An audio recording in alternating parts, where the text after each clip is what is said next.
Neha ladders കർഷകർക്ക് വേണ്ടി provide ചെയ്യുന്ന കുറച്ച് ഏണികളും കോണികൾ തോട്ടികളൊക്കെ പരിചയപ്പെടുത്താൻ വേണ്ടിയിട്ടാണ് വന്നിട്ടുള്ളത്. അത് കുരുമുളക് പറിക്കാൻ ഉപയോഗിക്കുന്ന അലൂമിനിയം ഏണി, എക്സ്റ്റെൻഡ് ചെയ്യാൻ പറ്റുന്ന 20 അടി, അതുപോലെ അതിലൊരു 10 അടിയും കൂടി എക്സ്റ്റെൻഡ് ചെയ്തിട്ട് 30 അടി വരെ ആക്കാവുന്ന അതേ ഫംഗ്ഷനോട് കൂടിയിട്ടുള്ള ഫുള്ളി ഫൈബറിലുള്ള ഏണി, പിന്നെ വ്യത്യസ്ത ഐറ്റം തോട്ടികൾ, അത് 30 അടി, 36 അടി, അതുപോലെ 40 അടി വരെ ഹൈറ്റുള്ള തോട്ടികൾ, അലൂമിനിയത്തിൽ, ഫൈബറിൽ, ഇങ്ങനെയുള്ള വ്യത്യസ്ത ഇനം തോട്ടികളുണ്ട്. വെയിറ്റ് കുറഞ്ഞത്, പല ഐറ്റത്തിലുള്ളത്, കാർബൺ ഫൈബറിലുള്ള തീരെ വെയിറ്റ് ഇല്ലാത്ത തോട്ടികളുണ്ട്.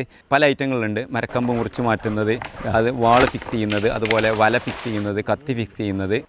പിന്നെ ഇതിൻ്റെയൊക്കെ പ്രത്യേകത എന്ന് പറയുന്നത് ഈസി ആയിട്ട് ഹാൻഡിൽ ചെയ്യുക എന്നുള്ളതാണ്. വളരെ വെയ്റ്റ്ലെസ് ആണ്. ഇപ്പോൾ ഞാൻ പരിചയപ്പെടുത്തിയ 20 അടി ഏണി ഉണ്ടല്ലോ, അലൂമിനിയത്തിൻ്റെ ഏണി, വെറും 10 കിലോ ഉള്ളൂ. നമുക്ക് ഒറ്റ കൈ കൊണ്ട് തന്നെ പൊക്കിക്കൊണ്ടുപോയിട്ട് ചാരി വെക്കാവുന്ന, വളരെ സിമ്പിളായിട്ട് യൂസ് ചെയ്യാൻ പറ്റുന്ന, ഇത് ആർക്കും കയറട്ടോ. വളരെ സിമ്പിളായിട്ട് ലൈറ്റായിട്ട് പരിചയമുള്ളവർക്കും ഇല്ലാത്തവർക്കും കുട്ടികൾക്കും സ്ത്രീകൾക്കൊക്കെ കയറാം.